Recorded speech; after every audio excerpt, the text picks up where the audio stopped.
Bonjour, je m'appelle donc Jean-Paul Vera, je suis le fondateur de Enfants sourds du Cambodge. Et nous travaillons depuis 2001 avec l'ONG, la fondation Koh Art Mey. Actuellement, notre effort porte sur la surveillance médicale et la prise en charge auditive, de correction auditive des enfants déficients auditifs.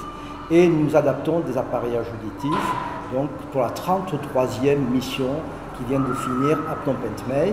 L'objectif de la 33e mission était en fait au niveau de l'association Enfants sourds du Cambodge en relation avec Koh Art Mey d'arriver premièrement à appareiller les enfants déficients auditifs, nous en avons quand même plus de 400 à traiter, et en même temps d'assurer la continuité de la formation, l'identification des professeurs volontaires et performants.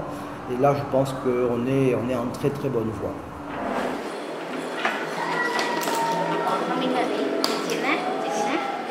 These patients come to check the ear before the testing. We make sure the ear canals have nothing, no earwax, no infection. So then after the examination, we can bring him to do the hearing test. Les enfants passent par un premier poste qui s'appelle le poste d'identification et d'audiophonologie, c'est-à-dire qu'on fait l'évaluation de leur audition et de leur capacité langagière. Ensuite, ils passent à l'audiométrie, autre poste totalement géré par les Cambodgiens, où l'on mesure leur audition, sans appareil et une fois qu'ils sont appareillés, avec appareil. Ils passent également à un poste totalement géré par les Cambodgiens, qui est le poste d'audioplastie, où l'on fait les prises d'empreintes, la fabrication et l'adaptation des embouts auriculaires moulés sur mesure. Notre étape consiste à recevoir les enfants avec des appareils ou sans appareil. S'ils ont des appareils, on revoit si l'embout fonctionne bien et l'appareil fonctionne bien. Si l'embout ne fonctionne pas correctement, on refait une nouvelle empreinte pour pouvoir reproduire un autre embout qu'on appelle provisoire. Ensuite, il y a l'adaptation des prothèses auditives.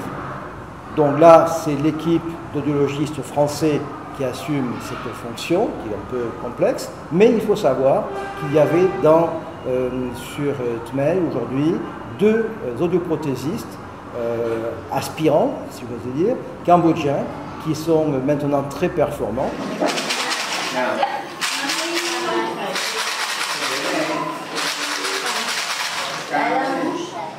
Hop, ça va?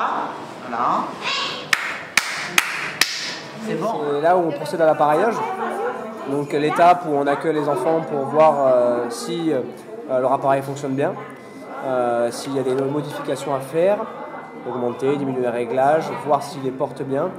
Et puis, deuxième cas de figure possible, les enfants qui viennent d'arriver, donc généralement les plus jeunes, qui n'ont pas d'appareil. Et dans ce cas-là, on met en place les appareils après avoir demandé une fabrication d'embouts, comme celui-ci, et qui nous permet donc de les faire entendre pour la première fois.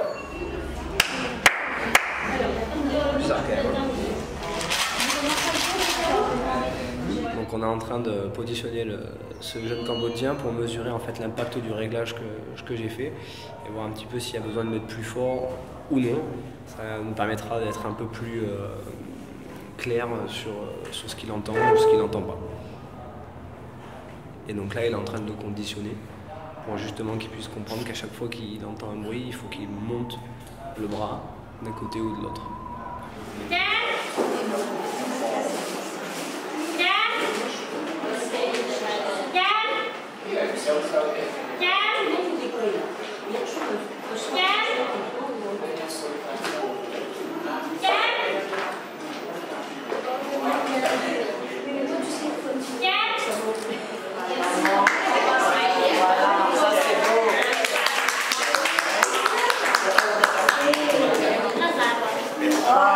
Et enfin, une fois que tout ce travail est fait, on passe ensuite à l'administratif parce que tout est contrôlé, géré par informatique.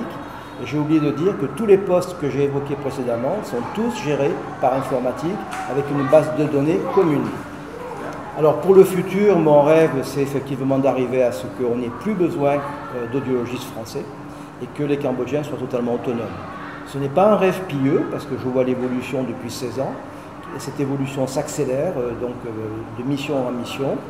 Et donc là, par exemple, nous avions dans la mission ici près de 10 professeurs, dont de jeunes, qui sont vraiment très motivés, qui apprennent vite et qui, à mon avis, seront capables d'être autonomes dans quelques années.